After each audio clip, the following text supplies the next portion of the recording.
Hi guys, good afternoon from Advantage again. हम एक बार फिर से आए आपके सामने। So what will we do today? आज हम एंटोनिम्स करेंगे। एंटोनिम्स कौन सा? एंटोनिम्स 2012 सीडीएस का। 2012 सीडीएस में जो एंटोनिम्स आए थे उसमें से हम वर्ड्स डिस्कस करेंगे। तो एंटोनिम्स क्या हैं ये हम डिस्कस करेंगे, और क्या स्ट्रैटेजी हमें अपनानी चाहिए ये हम डिस्कस करेंगे। और 2012 में 10 वर्ड्स जो आए थे, will discuss about them in antonyms. So antonyms, सबसे पहले एंटोनिम्स का मतलब होता है ऑपोजिट। ओके, तो ऑपोजिट्स हमें ढूंढना है। आपके पास सेंटेंस रहेगा। फॉर एग्जांपल देखिए आगे आप,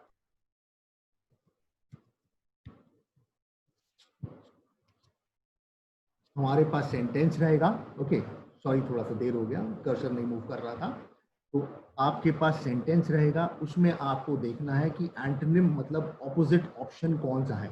और उसमें भी ऑपोजिट आपको वो ढूंढना है जो सबसे क्लोजली ऑपोजिट हो सकता है कि एक नेगेटिव सेंटेंस और नेगेटिव वर्ड है, जैसे यहाँ पे कंटामिनेट है, ठीक है, जो एक नेगेटिव वर्ड है। आपके चार ऑप्शन होंगे। चार ऑप्शन में से हो सकता है कि चारों नेगेटिव वर्ड हो, कुछ सिमिलर हो सकते हैं, तो उनको हम उसी टाइम हटा देंगे ऑप्शन से, अगर कंटैमिनेट से कोई सिमिलर है तो, क्योंकि हमको सिनोनिम नहीं ढूंढना है। मगर कुछ उससे सिमिलर नहीं होंगे, ऑपोजिट होंगे। हो सकता है नेगेटिव हो कंटैमिनेट की तरह, मगर उनका एग्जैक्ट मीनिंग इसमें फिट नहीं बैठता हो कंटैमिनेट से, तो वो भी हमें चूज नहीं करना है। तो इसमें बहुत ध्यान देना है हमें कि जो सबसे ज्यादा ऑपोजिट है, जो एकदम फिट बैठता है, वैसा वर्ड हमें चूज करना है। तो आप एक बात याद रखिएगा, एंटोनिम्स और सिनोनिम्स में भी आप ये याद रख सकते हैं कि चार में से कुछ ऑप्शंस तो ऐसे आ सकते हैं कि वो जो वर्ड है एंटोनिम का, उसका ऑपोजिट ना हो कि उसी वर्ड का सिनोनिम हो ऑप्शन में, मतलब उससे मिलता जुलता हो। ये भी हो सकता है एक। तो वो वर्ड हम उसी टाइम हटा देंगे। कितनी बार होगा कि वर्ड्स भले ही नेगेटिव हैं, कॉन्टैमिनेट जैसे है, आपके ऑप्शन जो ए बी सी डी है वो भी नेगेटिव है, मगर उनका मीनिंग जो है नेगेटिव में वो नहीं मिलता होगा दूर दूर तक, तो वो ऑप्शन भी हम हटा देंगे। और जो एग्जैक्टली अप्लाई करता हो उसका ऑपोजिट, वो हम टिक करेंगे। अब एग्जाम्पल से मैं आपको बताता हूँ। यहाँ पे जैसे कंटामिनेट है, तो contaminate is a negative word, ठीक है। तो poisonous gases emitted from factories contaminate the air we breathe in. Simple, contaminate का मतलब होता है दूषित। ओके, सो कॉन्टैक्ट से याद रखिएगा, जब किसी चीज के कॉन्टैक्ट में कुछ आता है, फॉर एग्जाम्पल, और इम्प्योर हो जाता है, तो वो कंटामिनेट हो जाता है। फॉर एग्जाम्पल, अगर कुछ लिक्विड फैक्ट्री से निकल रहा है and it comes into contact with the water और एयर, ठीक है, तो एयर या वाटर कंटामिनेट हो जाता है, दूषित हो जाता है, तो इम्प्योर हो जाता है। कांटेक्ट से इम्प्योर होता है और कंटामिनेट होता है। तो आप याद रखिए, कंटामिनेट कांटेक्ट होता है एयर से, उससे इम्प्योर होता है एयर, और कंटामिनेट हो जाता है, तो दूषित होती है हवा। तो आप देखिए ये नेगेटिव है, कंटामिनेट, दूषित, दूषित हो जाना। तो नेगेटिव वर्ड का हम देखते हैं कि यहाँ पे नेगेटिव जो होगा वो तो हो ही नहीं सकता, इसका जो पॉजिटिव होगा वही उसका एंटोनिम होगा। तो अगर हम एबीसीडी पे एक बार लुक करें तो हमको सिंपल फंडा पता चल जाता है कि कंटामिनेट अगर हमको पता है दूषित है, तो इसका मतलब कि भैया प्यूरिफाई, डी जो है वही उसका ऑप्शन होगा, क्योंकि इम्प्योर होता है कंटामिनेट करना, और प्यूरिफाई तो उसका एंटोनिम होगा ही होगा, जो उसका ऑपोजिट है। फॉर एग्जाम्पल, अगर मेरे को नहीं भी पता है कि कंटामिनेट का मीनिंग क्या है, हम अगर सेंटेंस पढ़े तो हमको समझ में आता है कि पॉइजनस गैस निकल रही थी फैक्ट्री से, उससे वातावरण कंटामिनेट हो रहा था। तो पॉइजनस जब निकल रहा है तो कुछ गलत ही हो रहा होगा, वो इम्प्योर ही हो रहा होगा, वो खराब ही हो रहा होगा, है ना। तो इसका मतलब उसका ऑपोजिट अच्छा होना होगा। तो प्यूरिफाई ही सबसे फिट बैठता है, तो डी प्योरीफाई इसका एंटोनिम होगा। सैंक्टिफाई का, क्योंकि कंटामिनेट से कोई दूर दूर तक लेना नहीं है। सैंक्टिफाई का मतलब होता है किसी चीज को जब आप सैंक्टिफाई कर देते हैं तो आप उसको सेक्रेड मान लेते हैं। तो अगर हम ऑपोजिट भी देखें इसमें, ठीक है, सैंक्टिफाई का तो कोई लेना देना ही नहीं है कंटामिनेट से। उसी तरह इनविगरेट जो है वो एक पॉजिटिव सेंटेंस है, यस। तो कंटामिनेट नेगेटिव है, इनविगरेट पॉजिटिव है। हम एक बार को सोच सकते हैं कि शायद ये इसका एंटोनिम हो, मगर इनविगरेट का मतलब क्या होता है कि जब आप किसी चीज को स्ट्रेंथन कर देते हो, उसमें जान डाल देते हो, तो वो इनविगरेट होता है, ठीक है। फॉर एग्जाम्पल, अगर विराट कोहली जो है इंजर्ड हो जाता है और इंडियन टीम से बाहर हो जाता है, he is outside the Indian team, and after some time he gets well, वो ठीक हो जाता है कुछ दिन बाद और वापस इंडियन टीम में आ जाता है, तो the Indian team will be invigorated, वो इनविगरेट हो जाएंगे कि उनमें स्ट्रेंथ आ जाएगी कि हमारा बेस्ट प्लेयर वापस आ गया है। बट फिर भी ये कंटामिनेट से दूर दूर तक उसके सामने नहीं है, क्योंकि प्यूरिफाई जो चौथा ऑप्शन है वही सबसे सामने है इसके। इसी तरह टेंट का कोई लेना देना नहीं है कंटामिनेट से, उसका ऑपोजिट नहीं हो सकता, क्योंकि टेंट का मतलब किसी का नाम खराब करना होता है। तो आई होप आपको ये पहला एग्जाम्पल समझ आया होगा। उसी तरह से हम बढ़ते हैं सेकंड पे। अपना जो सेकंड सेंटेंस है हमारा वो है some of the customs are barbarous. Barbarous अगर मैं हिंदी में बोलूं तो बोलते हैं बर्बर, ठीक है। इंग्लिश में बोलूं तो ब्रूटल या फिर अनसिविलाइज्ड। जैसे होता है कि बहुत सारे सेक्ट्स होते हैं, बहुत सारे लोगों के कस्टम्स होते हैं जो बारबेरिक होते हैं, जो बहुत सिविलाइज्ड नहीं होते, ब्रूटल होते हैं। तो हमको जब आंसर इसका पता होगा मीनिंग, तो हम ABCD देखेंगे, हमको सिंपली बहुत आसानी से पता चल जाएगा कि ये तो अनसिविलाइज्ड है बार्बरस का मतलब, और सिविलाइज्ड उसका ऑपोजिट है और एंटोनिम है। मगर अगर अब हम सेंटेंस को देखें कि some of their customs are barbarous, तो ये नेगेटिव सेंटेंस है, इसका पॉजिटिव ही कोई एंटोनिम होगा, और सिविलाइज सबसे पॉजिटिव हमको दिख रहा है। मगर फिर हम देखेंगे तो CD पोलाइट और प्रेजवर्दी, ये दोनों भी पॉजिटिव हैं। तो यहाँ पे कंफ्यूज नहीं होना है, पोलाइट का इम्पोलाइट होता है, और बार्बरस भले ही पोलाइट हो सकता है, ठीक है, उसका ऑपोजिट, मगर बार्बरस का जो सबसे क्लोज मीनिंग है वो है अनसिविलाइज्ड, तो उसका ऑपोजिट सिविलाइज्ड ही होगा। ना वो मॉडर्न होगा, ना पोलाइट होगा, ना प्रेजवर्दी होगा। तो next move on to the next slide. हमारा नेक्स्ट स्लाइड है, सेंटेंस है रेकलेस। हिंदी में बोले तो लापरवाह। होता है ना, गाड़ी चलाते हैं लोग, reckless driving. So reckless driving causes accidents. Simple, आपको पता है कि भैया केयरफुल नहीं है बंदा, he is driving recklessly. So simple, मैं एकदम ए पे टिक करता हूं केयरफुल, क्योंकि बंदा स्लो हो सकता है, बात सही है, मगर स्लो होना ही रेकलेस नहीं होता है, स्लो का ऑपोजिट ही रेकलेस नहीं होता है। उसी तरह से गुड नहीं हो सकता, करेक्ट नहीं हो सकता, क्योंकि लापरवाह है, केयरलेस है, तो उसका सिंपल डायरेक्ट ऑपोजिट जो हो जाता है वो होता है careful. He is not driving carefully, he is driving carelessly, that is why he is reckless. आते हैं हम अपने नेक्स्ट सेंटेंस पे। They are going to embark upon a mountaineering expedition. अब इस सेंटेंस का मतलब है एम्बार्क अपॉन। एम्बार्क अपॉन का मतलब होता है किसी चीज को शुरू करना, ठीक है, किसी चीज को शुरू करना एम्बार्क अपॉन होता है। और क्या शुरू करने वाले हैं? माउंटेनियरिंग एक्सपेडिशन, मतलब वो पर्वतारोही वाला काम होता है, पर्वत पे चढ़ने वाले। तो इस पे जब हम आते हैं A B C और D, हम ऑप्शन देखते हैं, तो एम्बार्क अपॉन मतलब शुरू करना। तो ए हम देखते हैं लॉन्च, लॉन्च भी किसी चीज को शुरू करना ही होता है ना, तो लॉन्च तो हो ही नहीं सकता इसका एंटोनिम। इस तरह बी एनालाइज, दूर दूर से नाता नहीं है इसका एम्बार्क अपॉन से।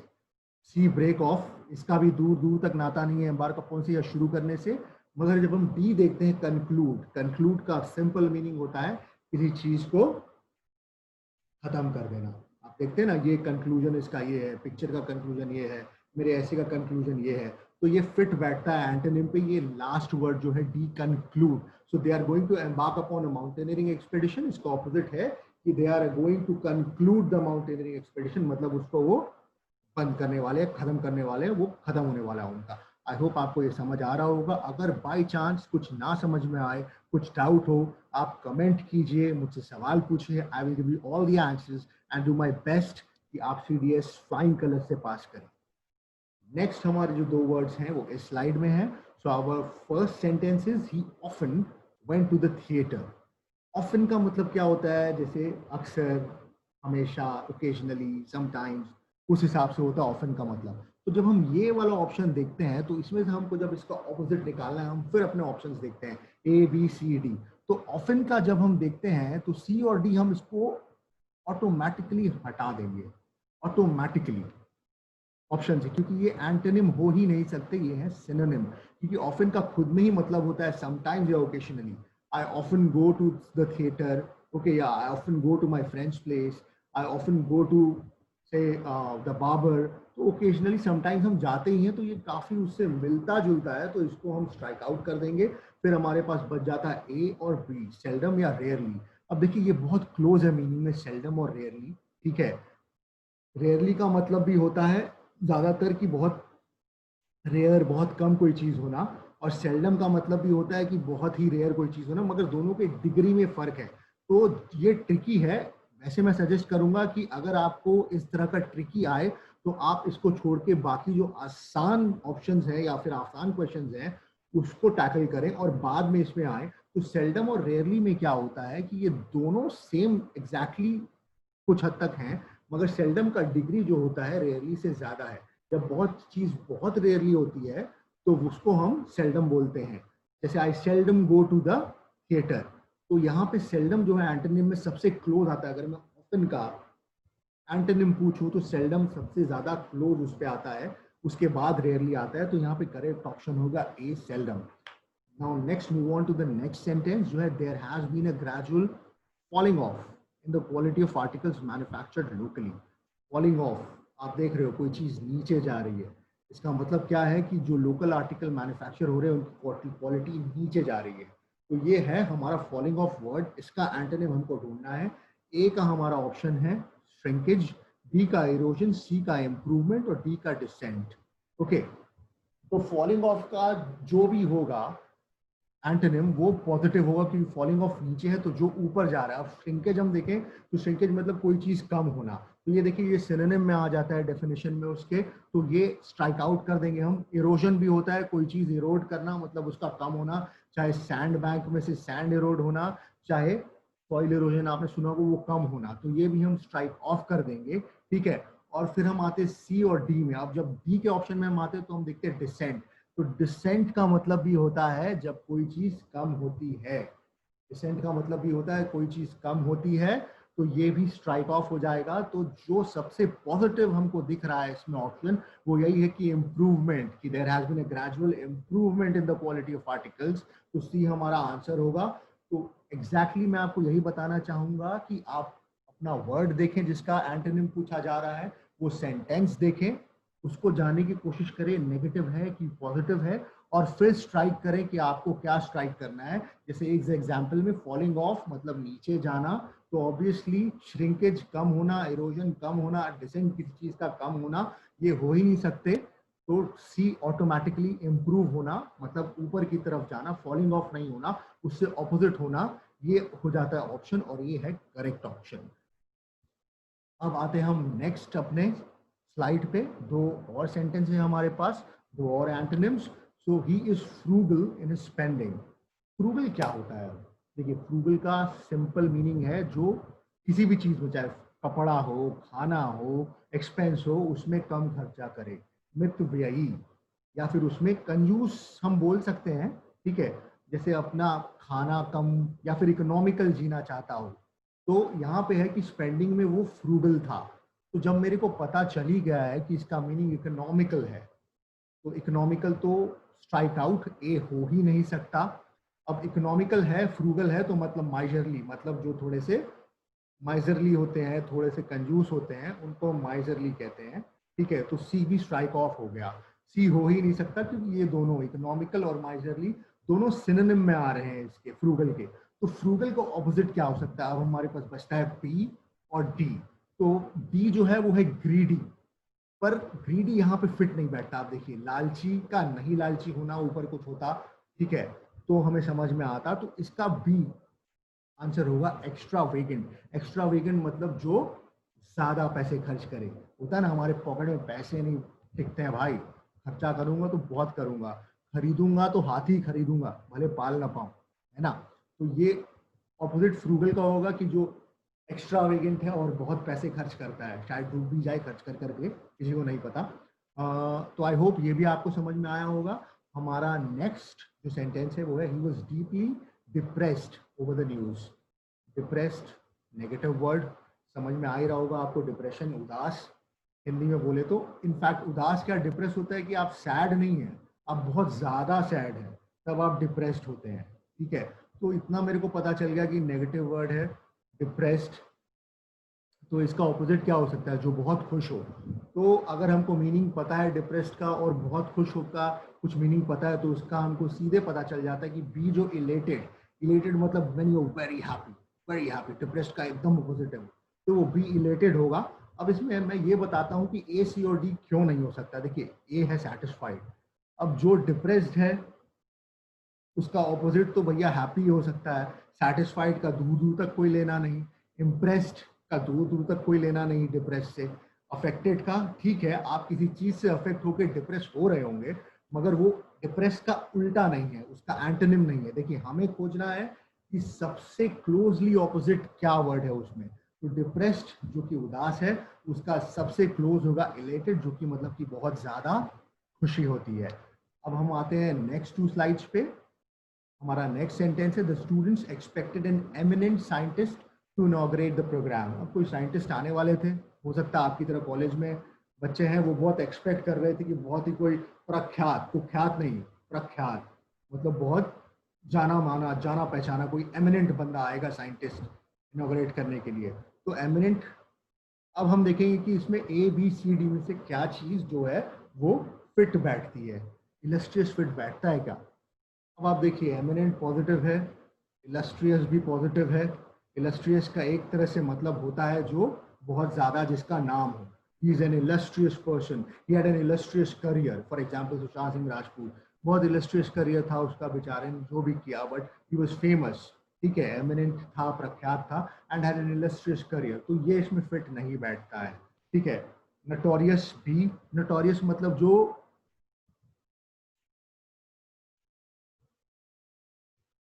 प्रख्यात तो हो मगर नोटी तरीके से, ठीक है, वो प्रख्यात है वो मशहूर है मगर उसका जो मशहूरी है वो नटोरियस है, वो बुरे कामों के लिए जाना जाता है। For example Dawood Ibrahim, he is a notorious criminal, notorious है क्यों, क्योंकि वो बुरे कामों के लिए प्रख्यात है। तो ये भी यहाँ पे फिट नहीं बैठता है क्योंकि एमिनेंट का बेसिक टोटल उल्टा नहीं होता है नटोरियस। इंटेलिजेंट दूर दूर तक लेना देना ही नहीं है एमिनेंट से, एमिनेंट पर्सन इंटेलिजेंट हो सकता है मगर एमिनेंट का एंटोनिम नहीं हो सकता है इंटेलिजेंट। उसी तरह से एमिनेंट प्रख्यात है तो डी अननोन, जिसको कोई नहीं जानता, डी इसका राइट आंसर होगा।